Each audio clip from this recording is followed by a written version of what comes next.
నమస్తే అండి. రాధామురళి ఛానల్కి స్వాగతం అండి. ఓం శ్రీ మహాగణాధిపతయ నమః. శ్రీ గురుభ్యో నమః. నమ శివాయ చ నమ శివాయ.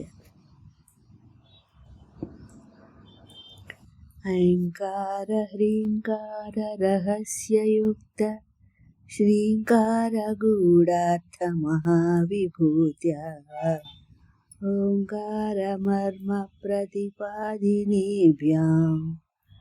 నమో నమః శ్రీ గురు పాదుకాభ్యాం. నమో నమః శ్రీ గురు పాదుకాభ్యాం. శివానందలహరి 57వ శ్లోకం అండి. నిత్యం స్వోదర పోషణాయ సకలానుద్దిశ్య విత్తాశయ వ్యర్థం పర్యటనం కరోమి భవతః సేవాం న జానే విభో.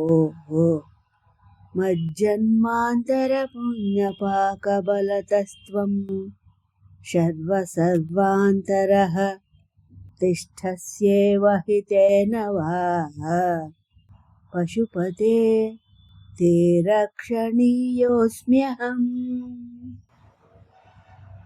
నిత్యం సోదర పోషణాయ సకలానుద్దిశ్య విత్తాచయ వ్యర్థం పర్యటనం కరోమి భవతః సేవాం న జానే విభో. మజ్జన్మాంతర పుణ్యపాకబలతస్త్వం సర్వాంతరః తిష్టస్యేవ హి తేన వా పశుపతే తే రక్షణీయోస్మ్యహం.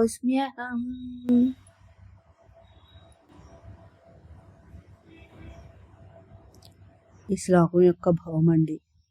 ప్రభు, పశుపతి, శివ, నా కడుపు నింపుకోవడానికి ధనాశచే నిత్యము ధనము కలవారినందరినీ ఉద్దేశించి వ్యర్థంగా తిరుగుతున్నాను. నీ సేవను కొంచెం కూడా ఎరుగను. కానీ నా పూర్వజన్మ పరిపాక ఫలముచే సర్వాంతర్యామి అయిన నీవు అన్నిటి యందు ఉన్న విధంగానే నా యందు కూడా ఉన్నావు. అందుకే నీవు నన్ను ఉపేక్షించడానికి వీలు లేదు. నేను కూడా నీకు రక్షింపదగిన వాడునవుతున్నాను. నా ఈ శ్లోకాలు మీ అందరికీ నచ్చినట్లయితే లైక్ చేయండి, షేర్ చేయండి, సబ్స్క్రైబ్ చేయండి. మీ రాధ.